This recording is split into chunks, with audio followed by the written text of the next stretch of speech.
Alrighty, a very, very, very happy Thursday to you guys here on the throw-in, available on the TNC Sports Talk YouTube channel.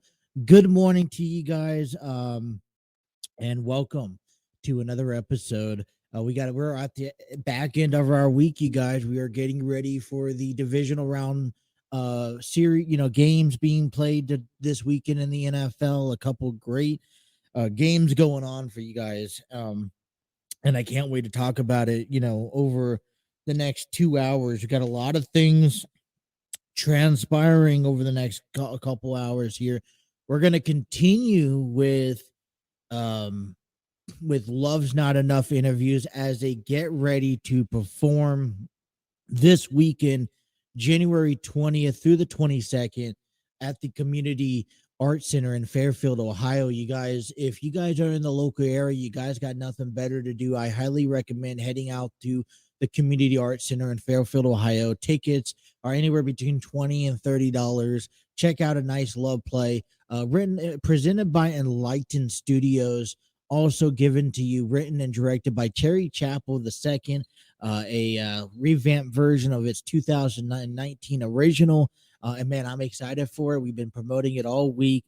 One of the biggest projects that I've been tackling on, I've gotten a chance to tackle on, and it was so much fun being able to do the interview. So being able to share these through our through the live streams, and be able to present these videos to you guys. Now, I'm going to be honest with you. It's kind of thrown me off a little bit on how these trying to play in these videos, because these interviews are roughly about 20 to 30 minutes long, including the introduction that I recorded, that I inserted before the interview. So, it's taken up a lot of time. Let's, provide a less sports talk and more of these interviews. And it's kind of maybe thrown me off of schedule a little bit. So hopefully this weekend I'm able to regroup myself and be able to get back into the swing of things on Monday. But I've had a blast, that I got to learn and meet a lot of great people for this production, from actresses and actors that's been performing for years to amateur actors. So this is their very first play. And just being able to put on this type of project, I've learned a lot. And so this is a learning stepping stone. And you got to understand, having a interview such an early in the morning is so hard. So being able to display this, out of a recording through StreamYard, I have to give a big shout out to StreamYard Studios. Man, you think about everything that they're capable of doing, and it's a whirlwind for, I think, everyone. If you guys, and the reason why I say that is because they've allowed me to come on here, record the interview, and then being able to display it right here on the screen. The only complications that I've had with StreamYard Studios, it's all connected to my internet and the connection I have to my Wi-Fi. Other than that, it has been marvelous being able to put banners down below, being able to put notes on the screen, the logo in the top right hand corner. I mean, StreamYard Studios is really a really awesome tool, and I can't thank them enough for providing a simple platform for what we do here, so that you guys could be entertained. Because listen, I could have a white wall behind me talking to you guys, and it looks just completely an utter disaster. Well, I gotten a chance to have a couple of things up on the wall. I've gotten a chance to have displays and pictures and, everything like that up on the wall. And so I'm just very happy, glad that they provide this platform. Elightened Studios, Love's Not Enough. This second, got a chance to sit down with these guys, and you'll hear more about these interviews as we progress. The one thing I will also include, okay, I want to welcome you guys on YouTube. All right, so thank you. Hit that like, share, and subscribe button. I want to welcome you guys on Facebook. All right, hit that like, share, subscribe button also. If you guys are taking us on the road, downloading us, wherever you guys get your audio platforms, I want to invite you over. We want to thank you. Thank you on Apple Podcasts, Google Podcasts, Spreaker, Spotify, iHeartRadio. If you could listen to podcast anywhere, you could find us on that platform. And if not, personally reach out to me and we'll try to, get ourselves on there. 3 weeks into the world of sports, a lot of things going on as well. We will talk a little bit today about the divisional playoffs because not Jacksonville, because Saturday, we're going to start talking about Saturday's game between the first game that's kicking off, Jacksonville Jaguars and the Kansas City Chiefs. And then Sunday, Saturday's game ends off in the nighttime game with the New York Giants and the Philadelphia Eagles. I personally believe that this is kind of a setup and it's kind of just ironically worked this way, where they have, all right, here's the warm-up game. All right, gets a little bit better at the nighttime game. You get over until Sunday, and you have, all right, Sunday you have that game, and that's already, this just a little bit better from the night before, and then you finish off with the Cowboys and 49ers, which is going to be a catastrophic game. So how the NFL played this out, moving itself up the board, I think it's really spectacular. It's going to set yourself up for a playoff weekend in the NFL. We'll take a look around the local sports, things that are, I'll give you a recap of all the basketball games that around here took place back last night. We'll also get you guys ready for this weekend a little bit as well. And then we'll talk a little bit about, whatever we want to talk about in the meantime. So, all right. So coming out of last night, all right, yesterday I think was was a rough day for sports fans, especially for professional wrestling, because we've unfortunately lost a great talent, a talent that's left a mark in professional wrestling in today's generation, as in Jay Briscoe, who was involved into a car accident back on Tuesday night.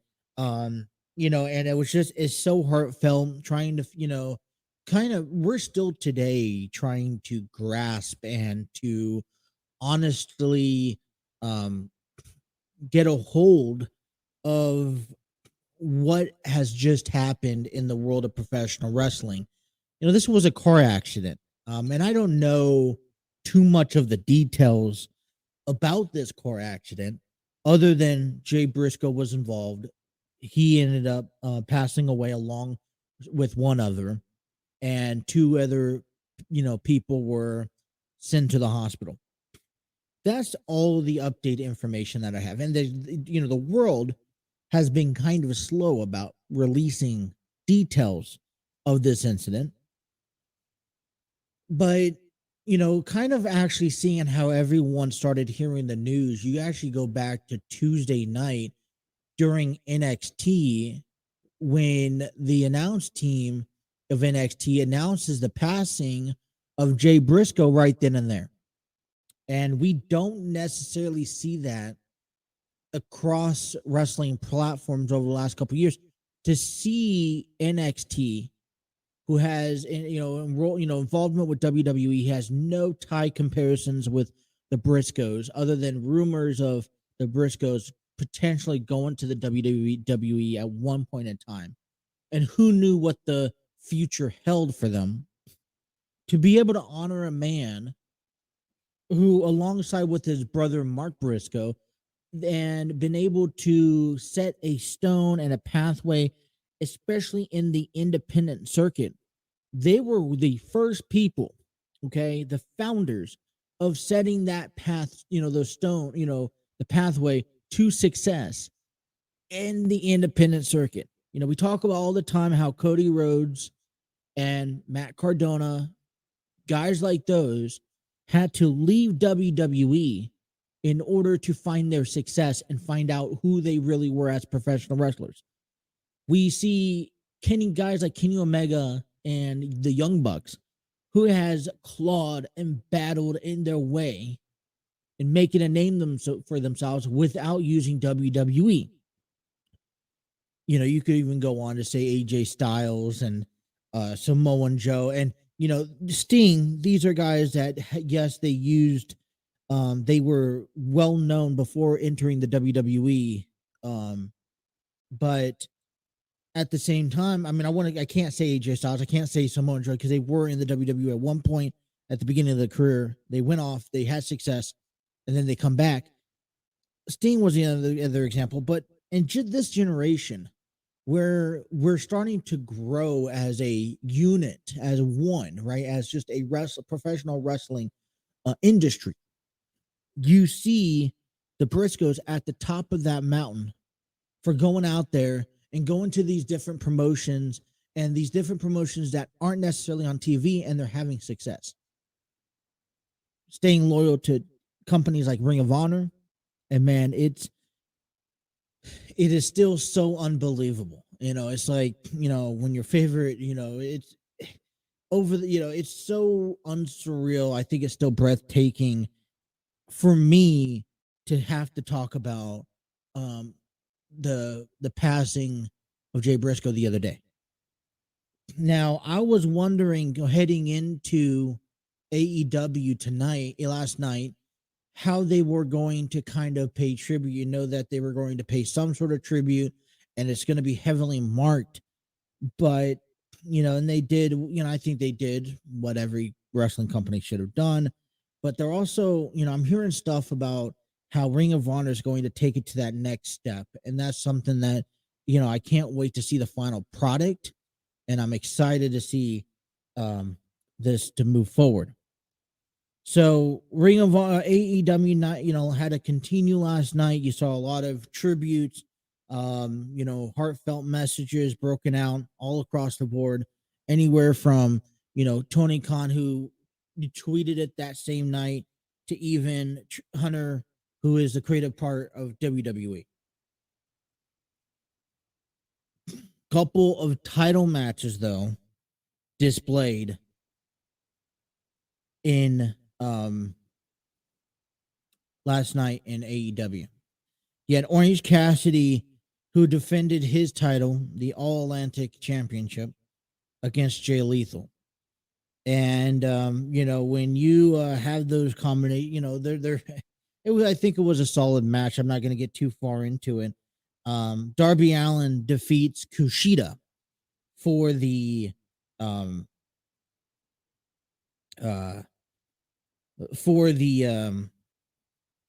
TNT Championship. So I'm just getting my head right here on a Thursday morning.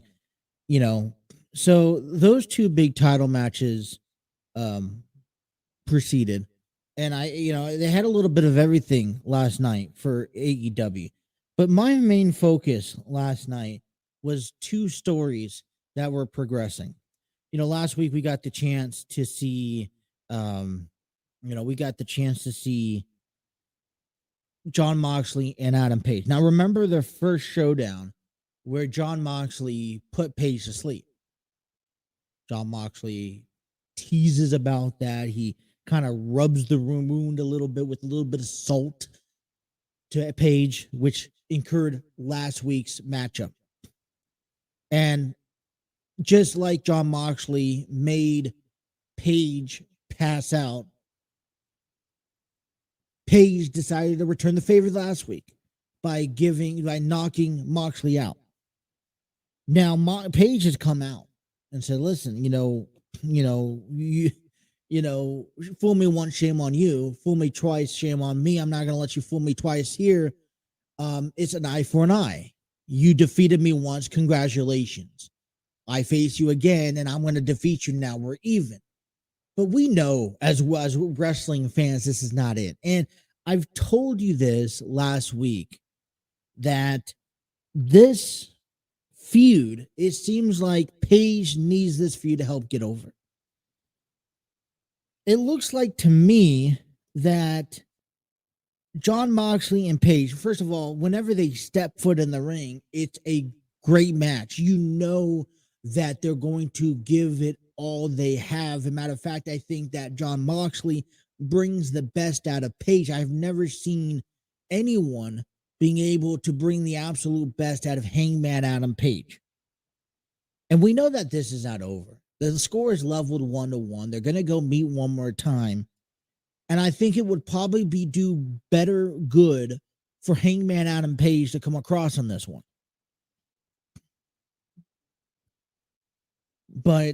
And I'm going to call this. I'm going to say this right now, right here on this show. The throw-in, mark the date. Mark the calendar to date, January 19th, 2023. The next time Moxley and Hangman meet in a match, it would be considered one of the match, it would be a nomination for match of the year. I'm making that bold prediction now. But I'm only telling you that, listen, Moxley and Hangman, although it's a great combination, Hangman needs Moxley more than Moxley needs Hangman. I don't know anyone currently that is capable of stepping up and going to toe to toe and, being on the same level that Moxley is other than Hangman Page right now. Okay, the only other person I could think of is Lance Archer, but that's a rarity. It's not really known right now at the top of the food chain. So I'm excited, and I can't wait to see when and how they're going to meet again. But it's not over, not even close. And I like it. The WWE, AEW, sorry, I'm getting my promotions mixed up, but AEW has something really good going on their hands that you can't bypass. Matter of fact, I would say this feud right now is better than MJF's and Bryan Danielson's. And I want to talk about Bryan Danielson's and MJF's feud last night because it continues last night as Danielson defeats Bandido on AEW Dynamite. And MJF is coming out there and pricking and, talking his chops off away about how he's just, listen, I given the company the best product in the world, and this is what I have to show for it. I think that everyone, the AEW locker room, and even the fans should give me a little bit better respect that he deserves. So we'll talk a little bit about that a little later on in our program. We'll talk about the playoffs, the two games that will transpire over on Saturday, and we're going to try to have ourselves a good day. All right, you guys are listening to the throw-in on the TNC Sports Talk YouTube channel. Thank you guys. Good morning. Hit that like, share, and subscribe button, and let's have an amazing, great 2 hours. We'll take a break, come on back, and we'll have an interview coming from Love's Not Enough production presented by Elightened Studios that will be played this weekend, January 20th through the 22nd, written and directed by Terry Chappell II, coming up next here on the TNC Sports Talk YouTube channel. And promote an upcoming play that is presented by Elightened Studios, written and directed by Terry Chappell. And that's called Love's Not Enough. That will be featuring beginning this Friday at the Fairfield Community Arts Center, 411 Wessel Drive, Fairfield, Ohio. And that is area code 45014. Love's Not Enough is assembled with a cast of seasoned actors who will tell the story about the struggles of three besties, Rachel, Courtney, and Carla, and their spouses. Together, they endure the conflicts of life and its dose of reality. These couples truly believe that love alone will sustain them through the difficult times in their marriage. They slowly learn through their own stubbornness that it will take more than words and feelings to keep their marriage alive. This performance is 100% true, except for the parts that are created for a little sense of humor and drama. Love's Not Enough shines a light on difficult subjects such as the not so shameful topic of male infertility, the struggles of an amputee, the exposure of deep family secrets, and overcoming pain caused by religions.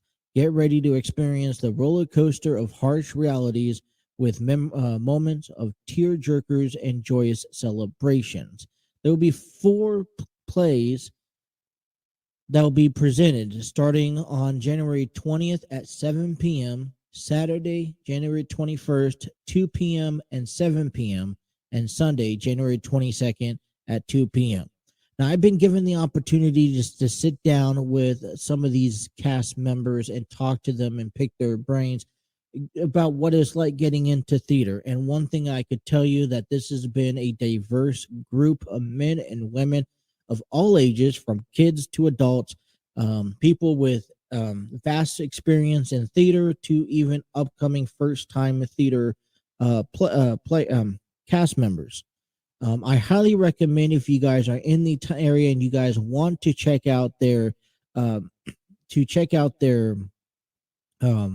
play, is very sensational, and it will leave you with the direct message, captivating every moment. Love's Not Enough, presented by Elightened Studios, written and directed by Terry Chappell II.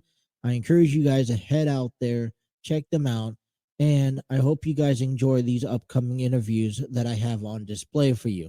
Be sure to check out all the information in the worlds of sports at the TNC Sports Talk YouTube channel. Thank you.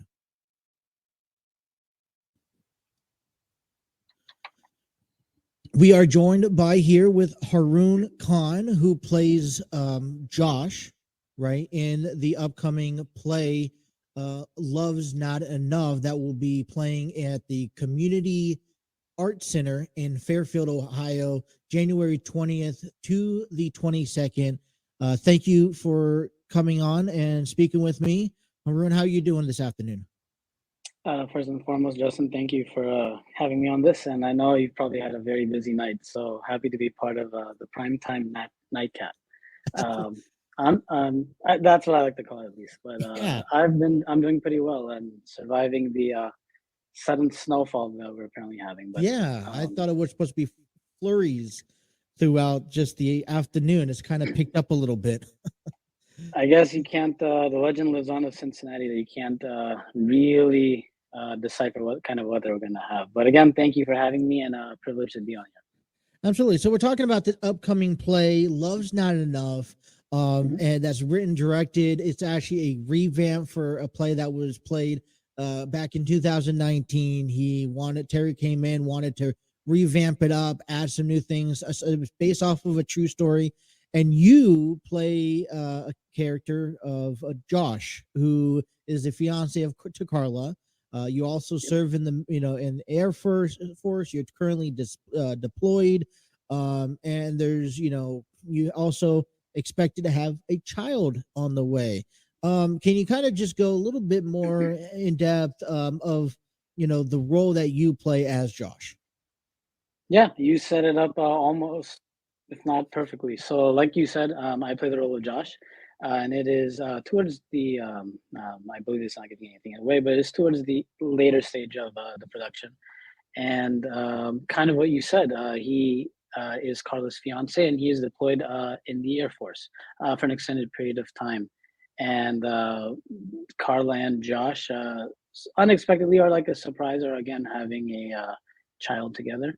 And the outside elements are to remain a surprise, but it is kind of like a coming togetherness of not only everybody in the family and obviously in the production, but for Carla and Josh, both in their separate terms and obviously coming together. Obviously, I don't think anything trumps having a child together, or anything else Yeah. comes close and having a child together. So it's kind of forces all coming together slowly but surely towards the end of the production. And as many people who are watching or not watching can relate, when a significant other is, man or woman deployed in the military for an extended period of time, regardless of the branch.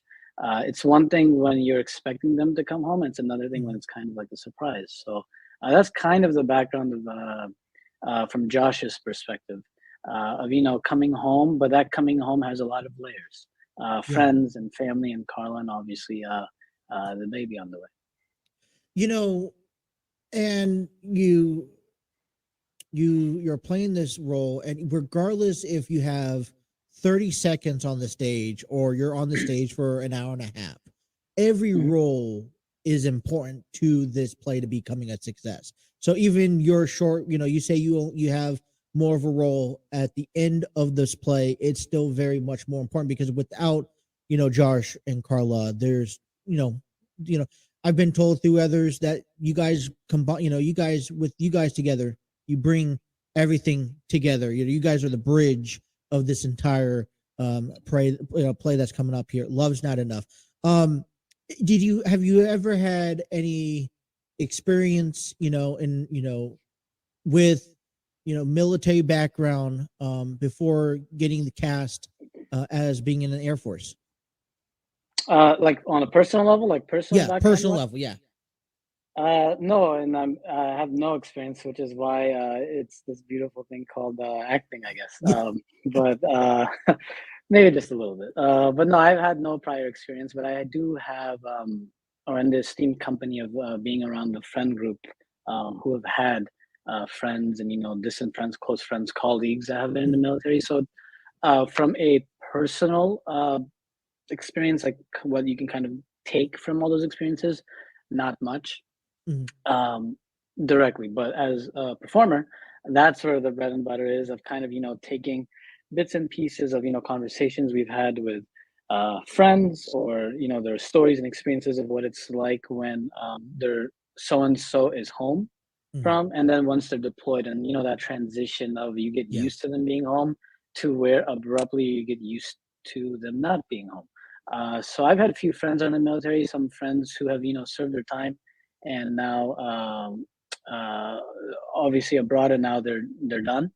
and so now they're back home. And so I've kind of, even though I've not had direct experience with being in the military, I've had indirect experience of kind of being next to or striking distance to people who have been in the military. So I kind of use that as inspiration a little bit, because I am lacking from that direct experience, and Right. it's kind of draw from that.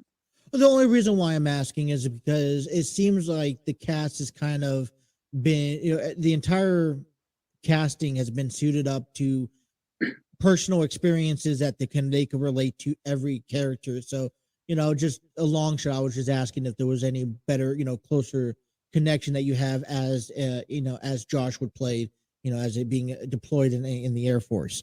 But you have a lot of casting. You've been an actor. It seems like you've been doing this for a while, or is this your first time, or as an actor? No, and to kind of digress a little bit and answer the back half. As soon as maybe when Josh comes home, Mm-hmm. that's probably the personal Okay. attachment of being in that situation of being away from home for a while, or Yeah. traveling a lot, or being on whatever project and then coming back after a few months. So from that point onwards, I could definitely relate of just that general idea of surprising someone or being in a familiar territory after an extended period of time. So maybe that portion of the military I can't relate, but as soon as Yeah. he steps foot on soil, that part I can relate of Right. being in familiar territory after a long time. Um, to about the part of how long I've been acting, I've been professionally acting since 2015, more or less. Probably this time of 2015, Okay. across a variety of mediums. So film, short film, major motion, a good amount of indie and features, Mhm. commercials and advertisements and magazines and Yeah. modeling. Believe it or not, this is actually the first theater production I've been a part of. Okay. Because normally, as a performer, you tend to stick to what you think you may be good at or comfortable at. So for my bread and butter, that is film. So theater, and I'm again very thankful that Terry and company reached out to me to not only take a chance on me, Mhm. but to see that vision, or that prolonged vision of, yeah, I think he's, whatever small talent he may have, he can direct it to this. So this is not my first rodeo overall, but first stage production for sure. So I'm And we're looking talking forward to the fun and the challenge. Yeah, and we're talking about Love's Not Enough that will be played at the Community Art Center January 20th to the 22nd. 4 performances altogether. Now, okay, so this is your first theoretical, theater performance, Mhm. correct? So Correct. is there, when you get ready mentally, physically, for this character, for your role that you play, is it has anything changed compared to when you get ready to act, and act out stuff on, for film or for commercials, in that sense, or do you just is it just business as usual? Uh, Kind of a both. It is business as usual once you get in that zone, kind of. Hmm. The preparation obviously is a little different, which I can touch on in a second. But once you have prepped, that is business as usual. You're Yeah. whether it's film or theater, you're involved in that character. You are that character. You embody the past, present, and future of that character. The only, I guess, difference is that you get to relive this character for 4 performances in a row, or in this case, Right. 2.5 days in a row. So that Yeah. is a little different. But in terms of preparation, I would say, each actor, actress has their own, quirks and techniques and how they Mhm. approach it. I would say for me personally, I approach, again, since this is the first thing for theatrical wise, I approach this role more cautiously a little bit, Mhm. because it is a more, it's the typical live audience, and you embody that character. So I approach this a little cautiously in terms of, I am not Harun Khan playing Josh. I am Harun Khan as Josh. Yeah. Where maybe to film or commercial, it is the same approach, but kind of like there's a safety net. Yeah. You could be that character as much as you want, but there is cut at some point. For theater, the cut is the end of the show, Mhm. and so it obviously is more intimate. And the more intimate a performance is, the more intimate your preparation becomes. Yeah. So mindset wise, it's the same, but knowing that there's a live audience, and that you are Josh, or whatever the character's name is, mentally it is a little bit more of like a long haul, long term So, you've gotten a chance, of this is your first theater performance, but you've done plenty of films. So you've gotten a chance to see now both sides of the team, whether, you have a team in filming, right? And then you got, Terry's team, involvement of the cast in theater. What's the comparison? Similars, differences? Do you have a preference, which one you like, or which one's better? between film and theater. Yeah, like I'm talking about the casting and the team that you have behind the scenes, getting ready for the film, to set up the prep work, the family orients. Terry has a big family connection, and his team takes care of one another, and they lift each other up. Is that Yep. the same way that when you go into film, those teams do the same thing? Or are they more of like, okay, this is a job role, so I mean, you're just another name on the card. You know what I'm saying? That's actually a very good question. I would say again, kind of a mixture of both, but not Okay. as much. I would say, preference-wise, I would prefer film, because Okay. it is a more film in the terms of preparation, the familiarity of cast and crew, because usually film sets, or duration-wise, are much longer. You may have multiple shows for a week, 2 weeks, 3 months, 6 months for theater, Yeah. but a lot of film shoots tend to be longer, weeks to months on end, where not one day usually is the same. Mhm. The way I kind of foresee it is for theater, even though each performance, each opening night, from the second night to the last show, uh, can be different. Someone may forget their lines, and they may improv, or the audience, may react a little differently. But in film, all that is not there. So each shoot is its own little silo, if you will. So I would say I definitely prefer the film, atmosphere Mhm. experience. But to your point of how you touched of, and Terry has done a very instrumental job of, with his wife and with cast and crew of making everybody. This is not, in my opinion, love's not enough cast and crew. It's a family, and so Mhm. he's done a very good job from day one, since the day I was brought on board, at least, of making everybody feel like a collective family. And I think because theater has that intimate feeling, it is much easier to feel like a family than film. With film, some days it can be kind of how you mentioned of you're just a name on the call sheet. Yeah. Uh, but because it's so changing and there's different shoots and there's different locations, it kind of is more like business because you have locations and permits and all that stuff. With theater, you're all under one roof, more or less. You're in your Yeah. house because you're a big family. So I would say more or less, the atmosphere of cast and crew and behind camera and rehearsing and setting up is probably the same for both. Mhm. But once the camera starts rolling for film, or once the audience, has sat down in theater, that's where that divide definitely starts to become very, very, very noticeable. But again, they're both the best of worlds in each of their own ways. We're speaking with Haroon Khan, who plays Josh, the fiance of Carla, in the upcoming play Love's Not Enough, aired in the Community Arts Center in Fairfield, Ohio. Tickets still available. You got 4 performances over 3 nights. Now, you've had a lot of experience in film, and I'm sure coming over to theater, there are things that you could possibly take away from the theater aspect to help you better with filming, and there's vice versa, right? So what Of course. have things been that you've been able to enlighten Terry and help Terry out, from the knowledge that you have in film, carrying over to maybe um showing him in theater aspect, and then vice versa, if I clear that up. If yeah, no, no. To be very honest, I would say if maybe this much, if that, I have been able to, because Terry has been a very striking and knows what he wants kind of a director. Like there's not Okay. much, no matter how much talented someone is, I don't think they could, show or help Terry because he's very good at what he does. Mhm. So, but if there is something that I may have shown, maybe just adaptability.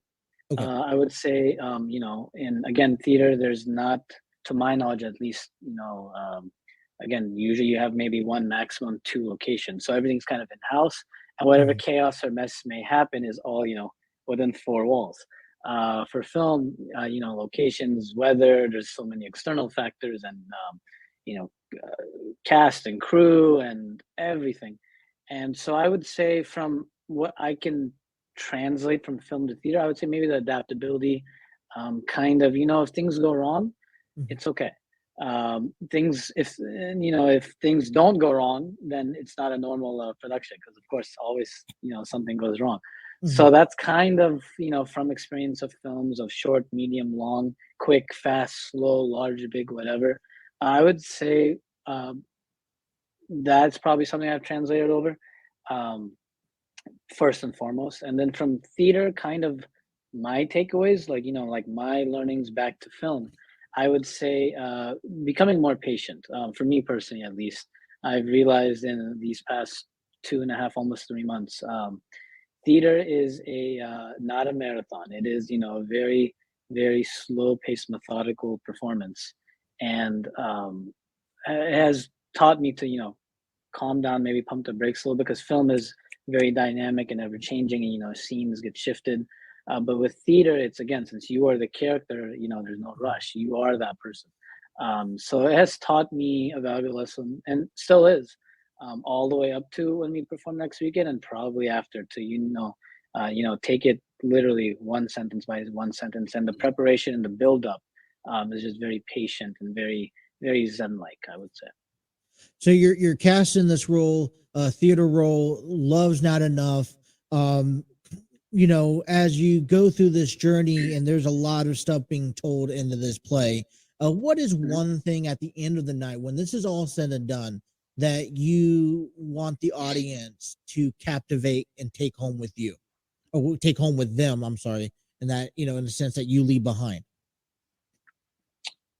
Sense of togetherness, I would say, hopefully, and I'm kind of using this opportunity to hopefully speak on everybody's behalf that's a part of this, not just me, of whatever their roles are, that every night for all 4 nights, that the audience, and if someone comes all 4 nights, even better, the same person, that they leave with, a sense of togetherness, that, oh, the actors and actresses and the performers on stage really struck a chord with me, as an audience member, for example, or with my performance in particular, kind of, the entire production is like, like a build up, and it's slowly getting to that full circle, and then with, obviously, of my portion of just closing that bridge and making everything just be uniform.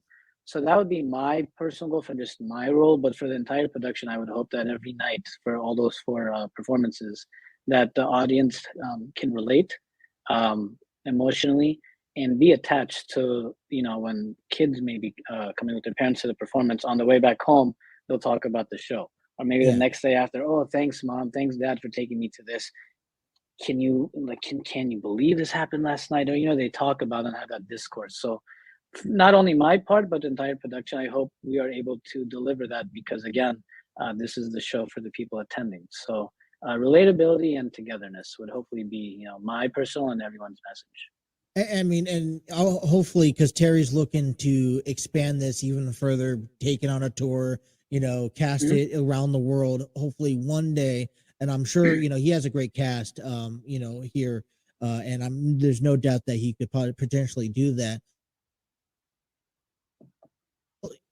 Nervous thoughts about having to perform this 4 consecutive times? I mean, I can maybe assume that this could just be like doing takes over and over again on a film, but you're doing all of this, and like you mentioned, staying in a character from the start of the play to the end of the play, not being able to cut in and out. Any nervousness? Any you're feeling any weird? How you feeling about it?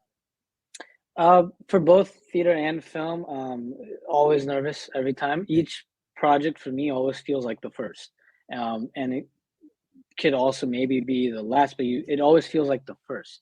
Mm-hmm. And so, definitely, there's always nervousness. There's always those jitters. There's always those bugs right before the moment before.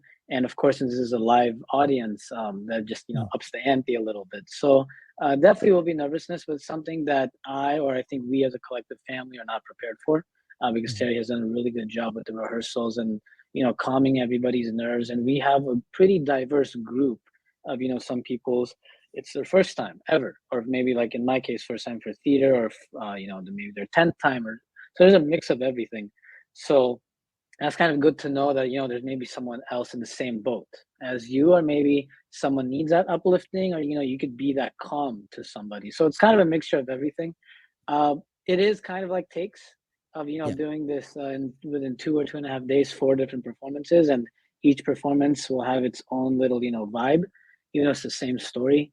But I look forward to that, because it's not one performance is going to be the exact same thing. So it's kind of dynamic in its own, and it's a breath of fresh air also, because in film, if you do 4 takes, that the shot is the same more or less. Where at theater, again, you don't know how the audience will react, and how your fellow co-actor actresses may react. Yeah. So it'll be fun. It'll be fun. Of course, nervousness, but good kind of nervousness.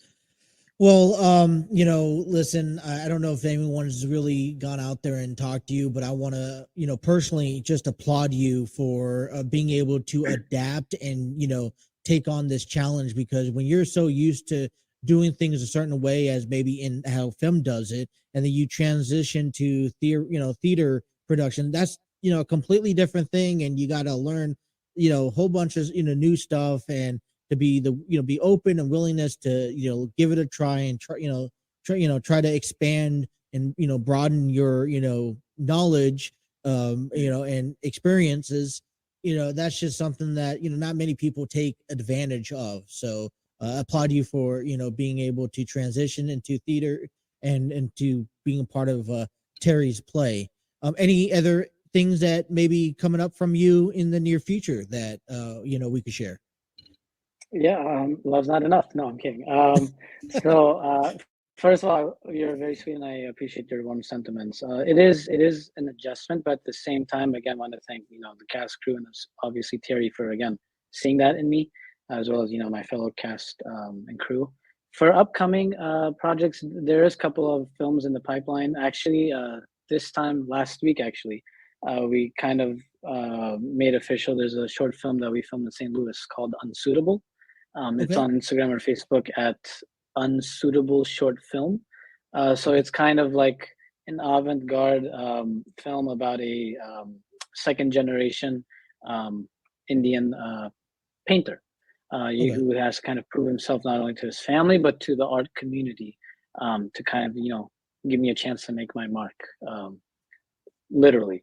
And so that it will be we filmed about 75% of that here in America, and Mhm. then the remaining will be filming that in India in a couple of Oh, months. really? So Okay. that'll be releasing later this April, May, more or less, and then the full year long of festival run. So Okay. that is something that is kind of in the pipe works, and again, just 7 days old. So Yeah. Yeah. very attached to that, and so again, very looking forward to seeing where that goes as well. Well, I'm looking forward to for the final production and watching that film. Haroon, I want to thank you for taking your time and coming on this program. I want to wish you best of luck in the Thank you. upcoming production of Love's Not Enough, aired once again January 20th through the 22nd. I'll be sure to get that information that you just mentioned about your upcoming film also down in the description in this interview. So I wish you the best of luck and thank you again. Thank you again, and I appreciate you reaching out. Thank you, Justin. That was Haroon Khan. There we I got a chance to interview a bunch of people. Um, Terry sent me over like 9 different interviews, over 18 different people being in interviews over I want to say about a 12 say about no about 12 16 hour span. I did a kind of like a time rush from what 5 p.m. Friday night up until 8, and then from 10 to like 10:30 to 12:30, if not 1 o'clock. And it was just like I said, I just want to re-emphasize just the amount of energy that each and every one of these cast members brought to you know, to the interview. I mean, I was excited. Terry told me just how excited he was himself and how much the cast enjoyed all this. And, listen, I mean, whatever feedback or support you're getting, we're getting, hopefully we are getting some positive feedback from this, but, check it out. Check it out. Love's Not Enough, limited time only. Right now, hopefully they could, take it on the road so everyone could, watch it and get a taste of it. This weekend, January 20th through to the 22nd at the Community Art Center in Fairfield, Ohio.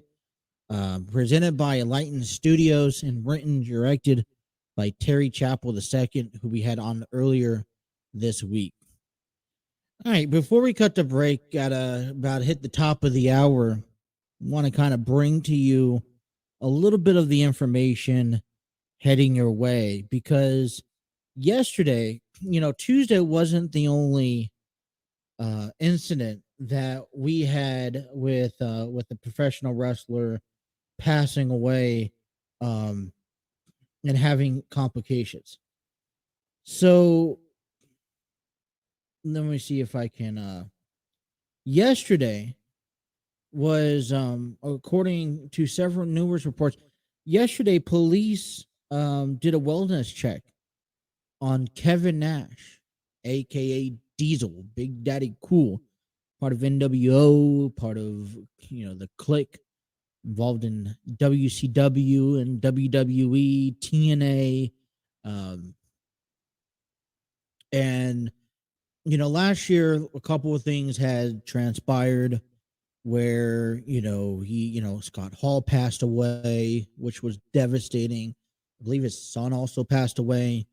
And he was on his podcast the other day, and here's the transcript below.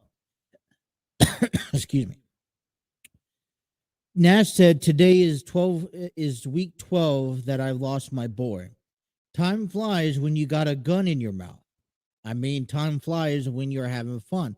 This is, and I quote, what Kevin Nash said. And I'll explain more in details here in just a minute.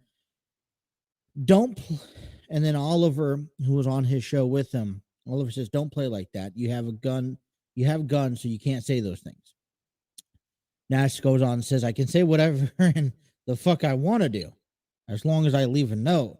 Nash later then said, "In the following, every morning when I wake up, the first thing that happens, I come to realization that instead of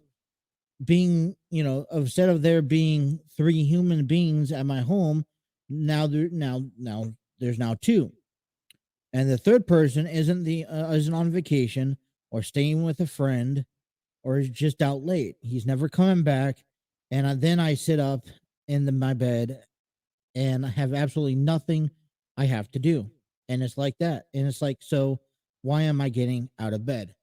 That has spoken across numerous of people, and yes, convicted at everyone that police went to go do a wellness check on Kevin Nash yesterday, making sure that he's okay.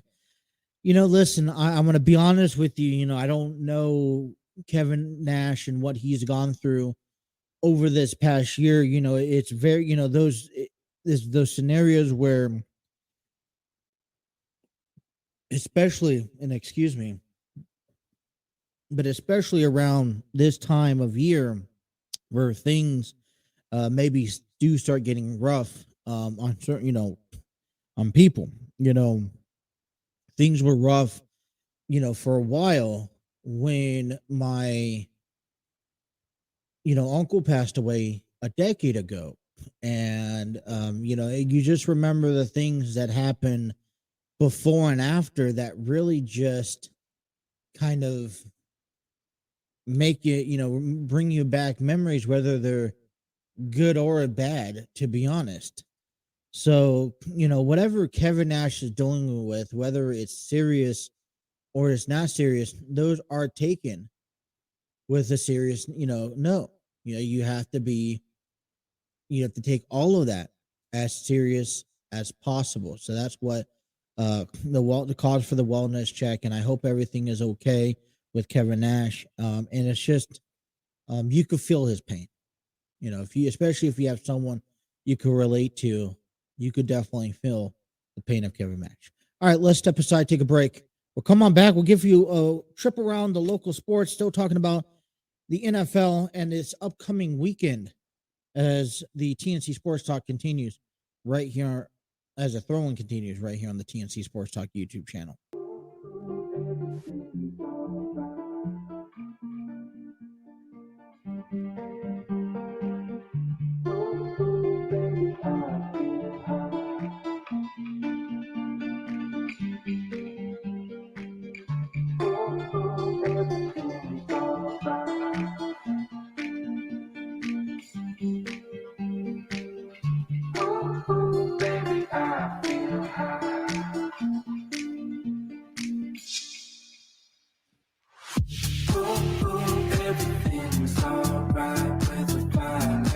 Hour number 2 here on the throw-in. Welcome back, everyone. Want to give a big shout out to Epidemic Sound. Discover your world-class artists, composers, and bands. Find the perfect soundtrack and give your social music accounts of music they deserve.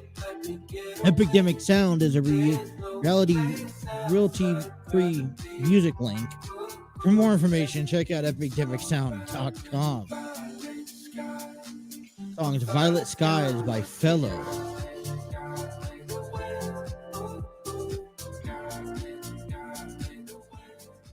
All right, hour number 2 here on a Thursday morning. Thank you guys for tuning in and joining with us here. Time to take a look around the world of sports as we get ready. A couple of big things happening, taking on not only for this weekend, but what happened yesterday.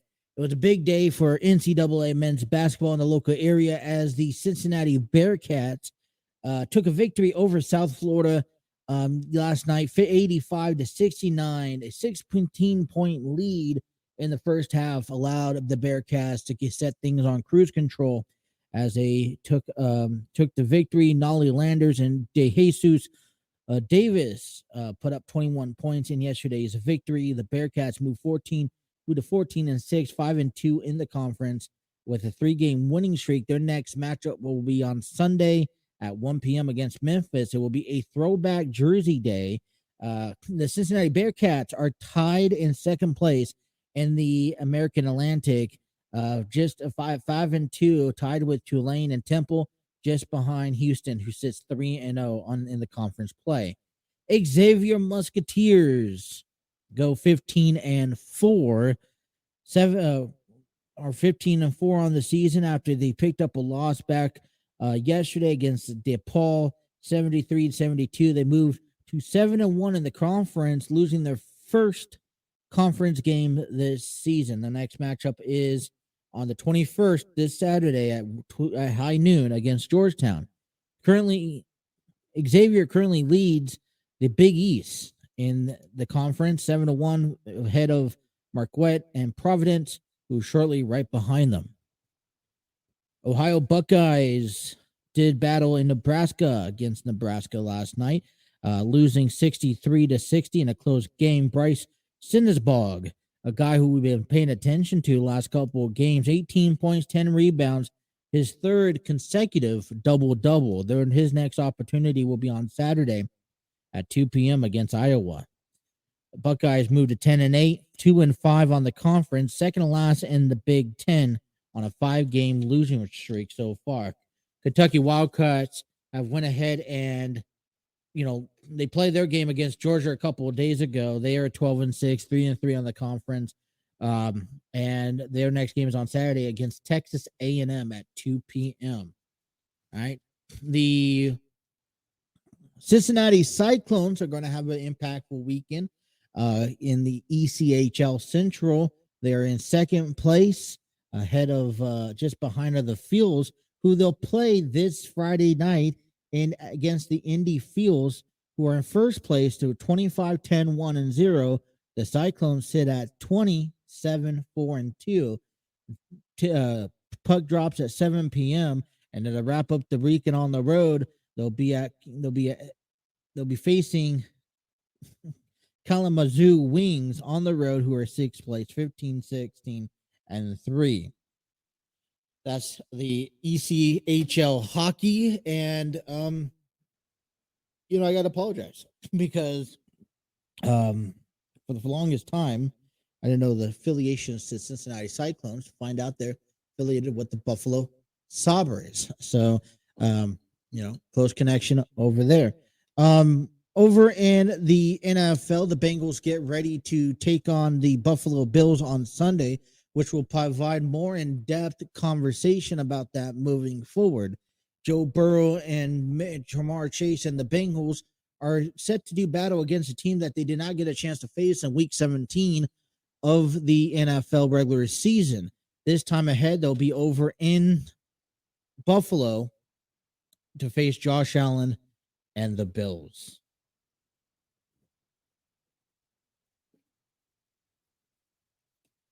Hello? I am on the program. I'm doing a recording. I told you about that. I'll text you in a minute, okay? I love you.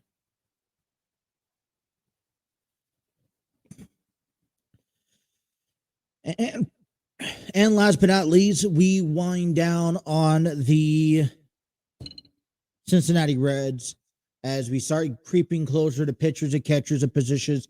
Reporting to practice. We'll dive a little bit more, next week on the program. So that is your local week sports updates here on the Throw-In. All right, we get ready for some NFL divisional games coming up ahead as we're going to kick off with Saturday games taking on, today, and then Sunday's games recapping for tomorrow. So a little bit left and right. A couple of questions before we get started with these weekend games. There are questions, the biggest questions coming out for all teams. We'll start off with the Jacksonville Jaguars. And the biggest question coming out of them is, did they already hit their emotional peak? And I got to say about this, listen, they had a very emotional game last week against the Chargers. They went ahead and defeated, the Chargers after a enormous comeback.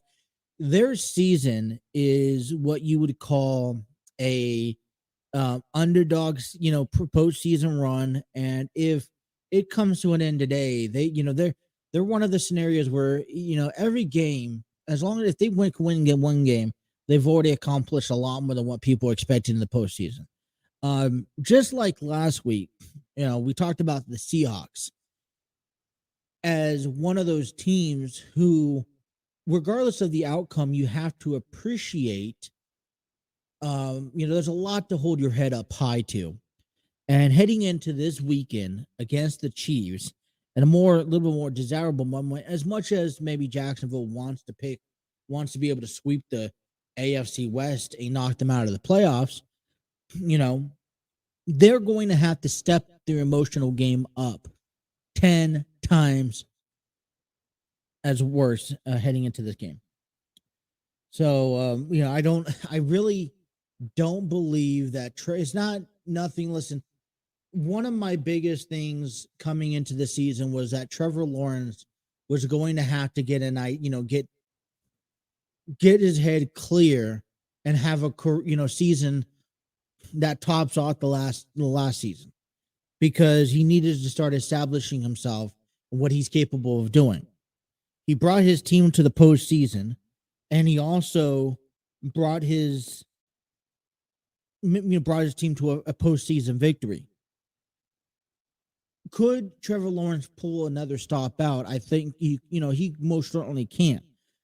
But what's going to have to happen for the Jaguars to beat the Kansas City Chiefs is that they're going to have to play a game that no one expected them to play at that level.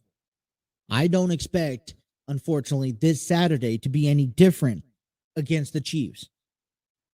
Yeah, they may get a touchdown or two, and that's going to be because the Chiefs' defense, and which leads me up to this question, is that the defense, for the Kansas City Chiefs, will the defense provide enough support? We know how dominant Andy Reid is and Patrick Mahomes is. We know that Kansas City can put up the points. And we saw anything like we did last week, unless Jacksonville's defense knocks it out and shows everyone that they're the greatest defense ever, it looks like Kansas City, you could promise at least 30-plus points in this game on Saturday. The biggest question for Kansas City, and the reason why they haven't been the talk of the NFL, is because of their defense. They got 3 rookie quarterbacks playing on defense: Trent McDuffie, Jalen Watson, and Joshua Williams. Now, I'm not decrediting anybody.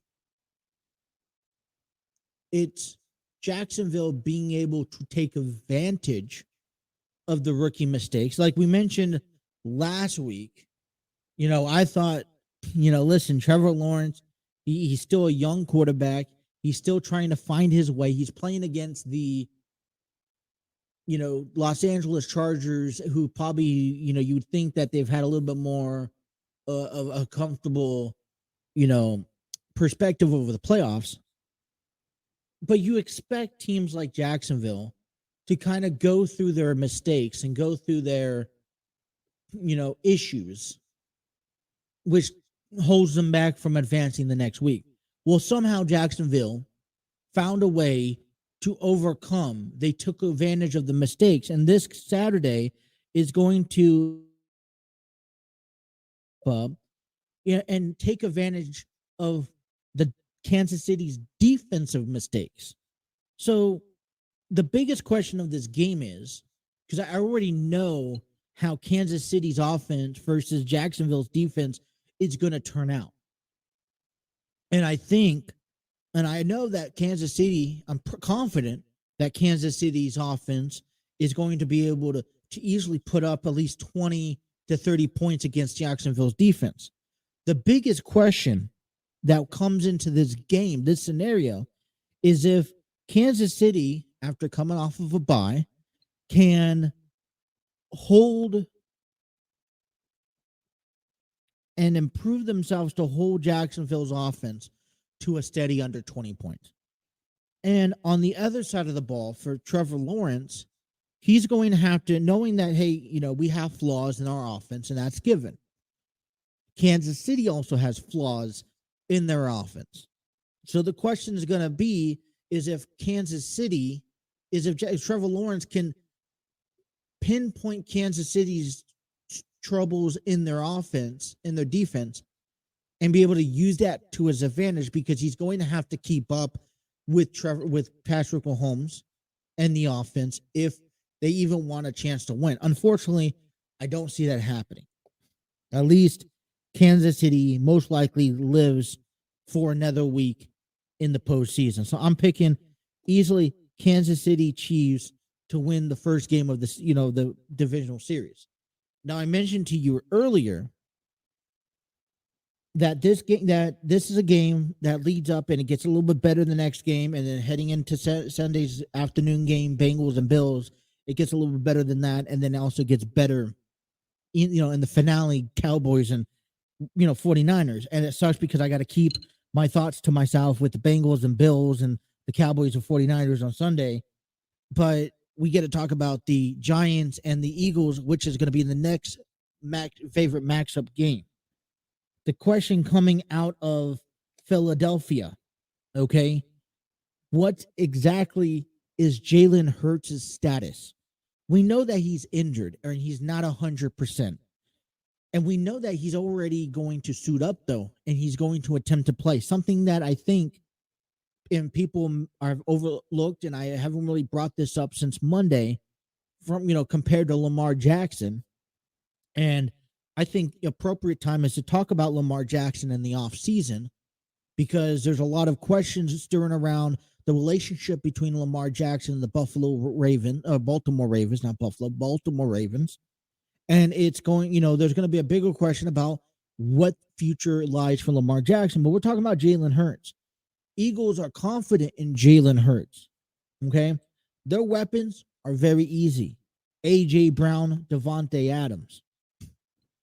Okay. But the Eagles are coming off of a bye. And I mentioned this to you guys in yesterday's episode about the sometimes the momentum has their advantages. And for the New York Giants, they've had more momentum heading into this game because they won last week against Minnesota. They had to claw their way the last month to capture a NFC wildcard spot. Philadelphia got off to this tremendous run, but at the same time, they've had to after they got to that certain point, you guys, they've kind of just hit that neutral zone, just like in comparisons to the Minnesota Vikings. They've sustained, and yes, that last week or two, they pulled off a victory against, they pulled off a victory in week 18. They clinched the division. Congratulations. Nothing special, though, because they're going to have to do it again this weekend. And I don't know if there's enough more, other than, hey, I have one more game above you out of week 18, and we beat you 2 weeks ago, we could beat you again. That may not always be the case. You see, remember when the Rams and the 49ers did battle last year, and they went to San Francisco, went into LA, and they clobbered them. But then in the postseason, when they went back, it was a different turn of events. This may very well be that scenario. Because the Giants, the question is can their defensive coordinator, wink, Martindale, can they match up the speed with Brian DeBall and Mike Kafka? Now, I've told you it was all about Daniel Jones and Saquon Barkley. Well, guess what? We have not yet to see Saquon Barkley and Daniel Jones do anything exciting. All right. And it's going to be about what the quarterback can do beyond the regions of running the game and throwing the football. What can he do to separate himself from his opponents? And we have yet to see something exciting coming out of the combination of Daniel Jones and Saquon Barkley. Now, I'm confident that we are going to see that. And if it's not, better yet, not last week, it should be this week. So, my thought between the Saturday night times game, we played at 8:15 in Philadelphia, and the Giants will be over there, is that I think the momentum after beating the Vikings and after having to clobber their way into the wild card spot, the Giants have a little bit more momentum going into the postseason, going into this particular matchup. Jalen Hurts is hurt. New York Giants is more well established. Their problem is, I talk about problems, right? Because I mentioned the Bills and Bengals problem yesterday, and we'll talk more about it tomorrow. But the problem here in this matchup alone is the Giants' defense, which is defensive coordinator, which is, by the way, fixable compared to Philadelphia's injured Jalen Hurts. When you have an injured Jalen Hurts, and I'll leave it off of this, but when you have an injured quarterback, they're not prone to moving outside the pocket. They're going to stay in the pocket. And Jalen Hurts is not the tallest quarterback, and he kind of does rely on a lot of outside movement, but he's going to try to stay in the pocket, which means that offensive line is going to have to hold Jalen, the defense and the pass rush to a T. And there was a lot of pass rush against Minnesota's game last week. So I'm picking the Giants in this one to be the upset over Philadelphia in that conclusions. All right. That is my Saturday's pick, you guys. All right. We will come back tomorrow morning, and I'll break down Sunday's matchup because you got the Bengals, Bills, Cowboys, 49ers, and that's a whole nother, shenanigan process here. I want to step aside when we come back. I got another interview for you guys from Love's Not Enough's theoretical play that will be displayed limited time only at the Community Arts Center in Fairfield, Ohio, January 20th through the 22nd. So let's step aside and come on back. Don't go nowhere. Take you guys up until 8 o'clock in the morning right here on the TNC Sports Talk YouTube channel. And promote an upcoming play that is presented by Elightened Studios, written and directed by Terry Chappell, and that's called Love's Not Enough. That will be featuring beginning this Friday at the Fairfield Community Arts Center, 411 Wessel Drive, Fairfield, Ohio, and that is area code 45014. Love's Not Enough is assembled with a cast of seasoned actors who will tell the story about the struggles of three besties, Rachel, Courtney, and Carla, and their spouses. Together, they endure the conflicts of life and its dose of reality. These couples truly believe that love alone will sustain them through the difficult times in their marriage. They slowly learn through their own stubbornness that it will take more than words and feelings to keep their marriage alive. This performance is 100% true, except for the parts that are created for a little sense of humor and drama. Love's Not Enough shines a light on difficult subjects such as the not-so-shameful topic of male infertility, the struggles of an amputee, the exposure of deep family secrets, and overcoming pain caused by religion. Get ready to experience the roller coaster of harsh realities with moments of tear-jerkers and joyous celebrations. There will be 4 plays that will be presented starting on January 20th at 7 p.m., Saturday, January 21st, 2 p.m. and 7 p.m., and Sunday, January 22nd at 2 p.m. Now, I've been given the opportunity just to sit down with some of these cast members and talk to them and pick their brains about what it's like getting into theater. And one thing I could tell you that this has been a diverse group of men and women of all ages, from kids to adults, people with vast experience in theater to even upcoming first-time theater cast members. I highly recommend, if you guys are in the area and you guys want to check out their play, is very sensational, and it will leave you with the direct message, captivating every moment. Love's Not Enough, presented by Elightened Studios, written and directed by Terry Chappell II. I encourage you guys to head out there, check them out, and I hope you guys enjoy these upcoming interviews that I have on display for you.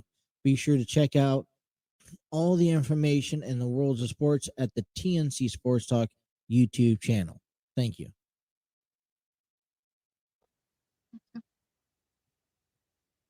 Alrighty. Well, we are joined by Michael and Allison, right? Uh-oh. Oh, no. It's okay. You guys are fine. Allison, Michael, and, who play a married couple, if I'm not mistaken, right? On the upcoming play, Love's Not Enough. They play Neil and Courtney, who, in this play, Love's Not Enough, that will be presented on January 20th through the 22nd at the Community Art Center in Fairfield, Ohio. Good morning. Thank you guys for tuning in to us. Good morning. Good morning, sir. So I kind of just, curious base, if you don't mind, just telling us a little bit about yourself, if you guys have been in plays before, and kind of also your role to the upcoming release play, Love's Not Enough. Sure. I'll go first. Sure. I can. Sorry, we're having major issues with this video. No, you're fine. Use the camera. Here we go. Okay. So I have been doing acting since I was a little girl. I didn't do it for a really long time, about 10 years, and got back into stage acting in 2018. I've done also some film stuff recently, so really starting to get back into it. And I play Courtney in the show, and this is my husband, Neil. Hey, how's it going? My stage name is Neil. My real name is Michael Bartolone. I started acting just recently, really. I've done a lot of plays like with family and in my church and my community growing up. So I've been just kind of eased into it. I think my main influence is my mother. She always wrote our church plays, and of course I'm her son, so I'll get the main roles normally. So I was always like David and Goliath. I will be David, and then one of the older members will be Goliath, and it was lots of fun. So I enjoy it a lot, and that's kind of what pushed me into joining Love's Not Enough. I've met Mr. Terry a while ago, and then I just decided to just kind of see where it takes me. So.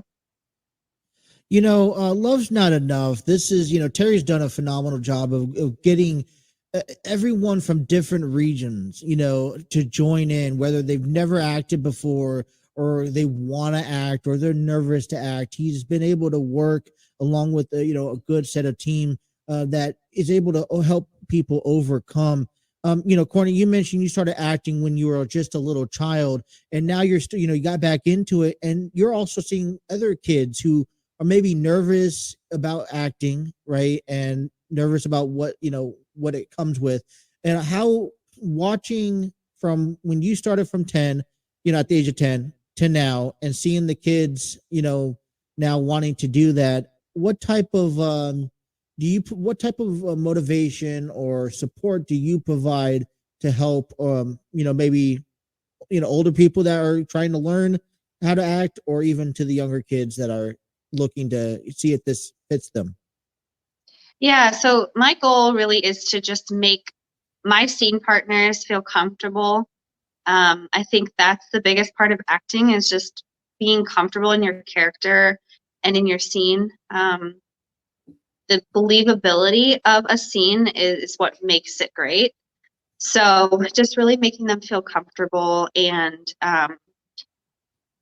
just letting them know that they're doing a great job. And it's a dream that I gave up on when I was little. So I always tell anybody who asks me for advice, if you have a dream, never give it up.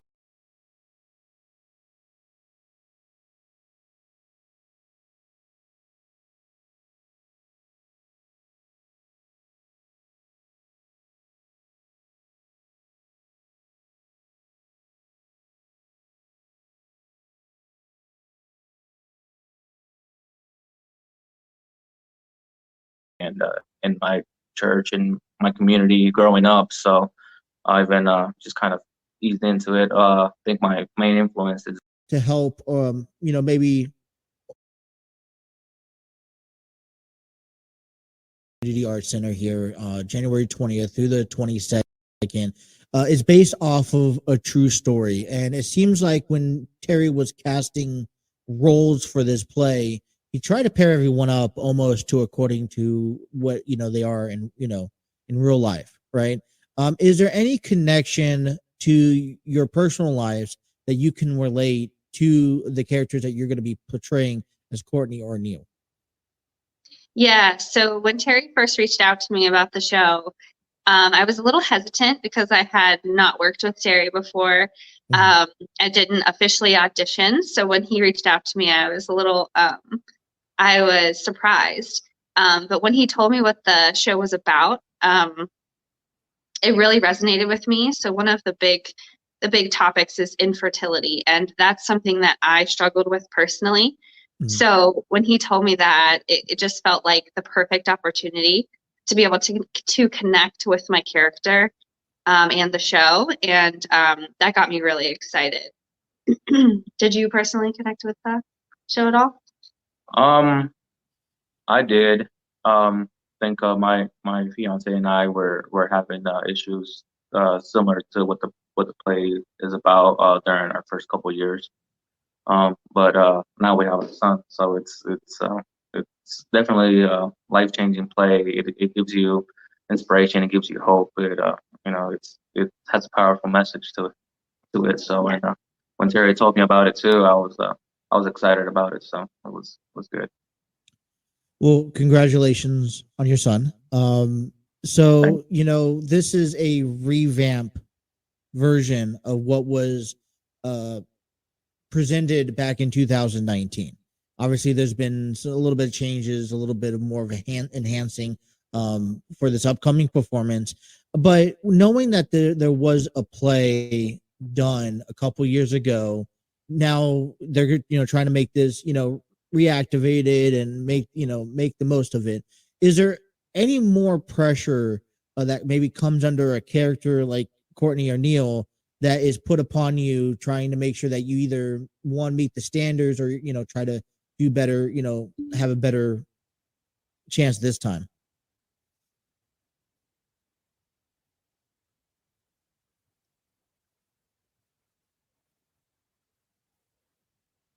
Are you guys there?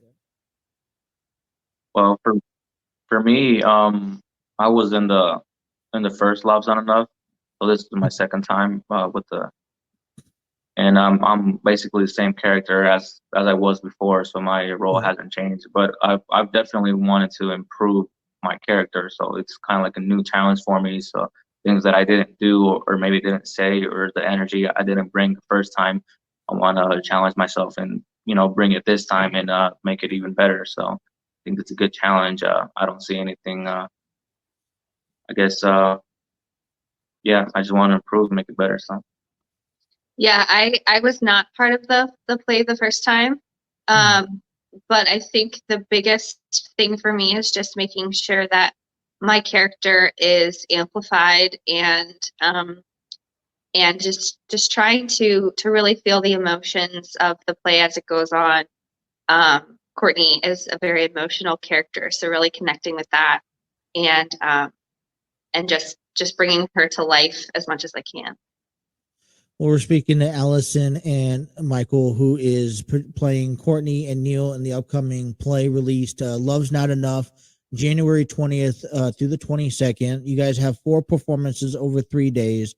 You know, the biggest thing that's coming out in these interviews that we've been, that I've been conducting with the entire cast is about how well and how close this entire cast crew, it has come together, taking care of each other, lifting each other up, supporting each other, whether it's, in the play or even if it's, personal things that's going on at home. How much does this this Terry's crew reflect on you and support you? What does it mean to you guys?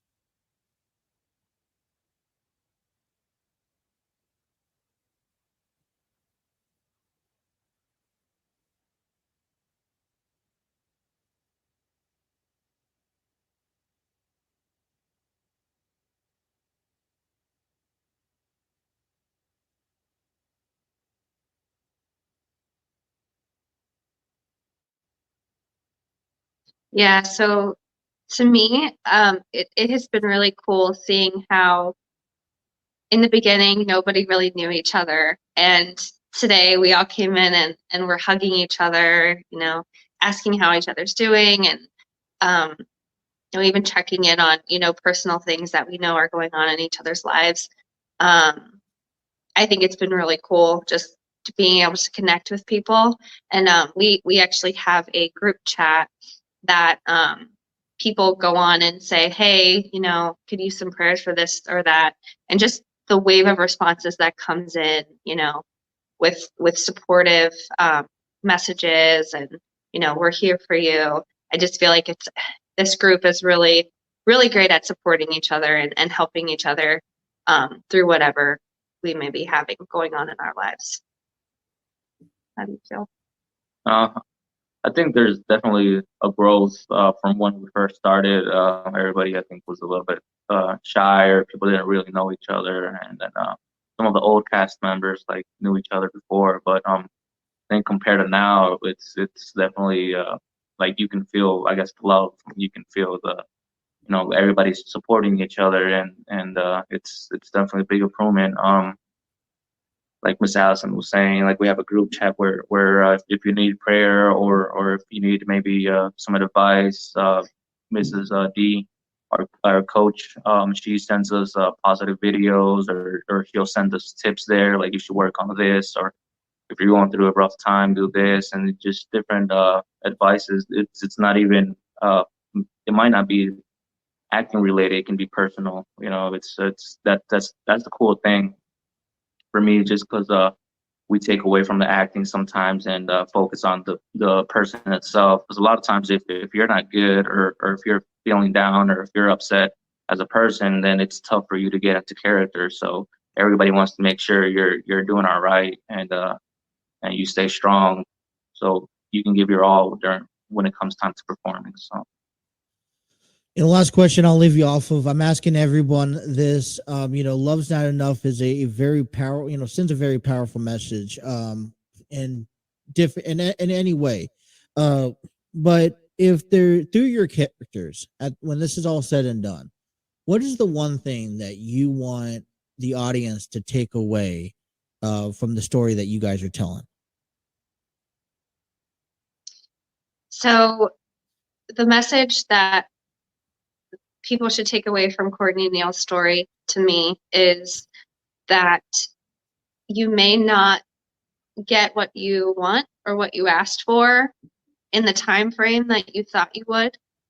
But if you have faith and you believe that something will happen for you, it will happen for you. It just is a matter of time. And I think it's translatable to a lot of things in life. For Neil and Courtney, it was having a baby. In life, anything that you want, if you want it hard enough, and I think with like acting and pursuing things in this industry is very similar. You know, you may not get it right now, but if you keep working and you believe in yourself, you will make it. I think what I would like people to take away is that that trust in your partner more.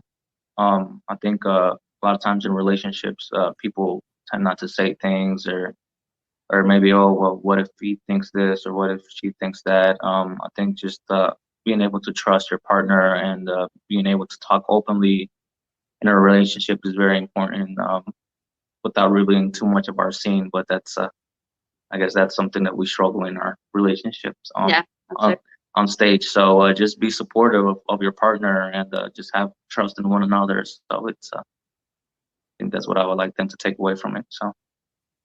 Well, you know, you guys can find Courtney and Neil as inside Love's Not Enough. That will be played at the Community Arts Center January 20th through the 22nd. Allison, Michael, thank you so much for taking the time and speaking with me. Good luck in the performances. Thank you. Thank you. Guys, take care. You too. All righty. Well, that was today's interviews lined up for Love's Not Enough, a production play presented by Elightened Studios. As I mentioned, will be displayed and produced this weekend, January 20th through the 22nd, at the Community Arts Center in Fairfield, Ohio. Your tickets are still available between $20 and $30, depending on where you're going to be sitting at, matinee, studio, or orchestra seats. Go check them out. Got nothing to do this weekend. There's 4 performances. Great chance to go check them out and have a great time. So let's step away one last time and come back and wrap up our show and finish talking some sports with you. Don't press that dial leading you up until 8 o'clock in the morning right here on the TNC Sports Talk YouTube channel.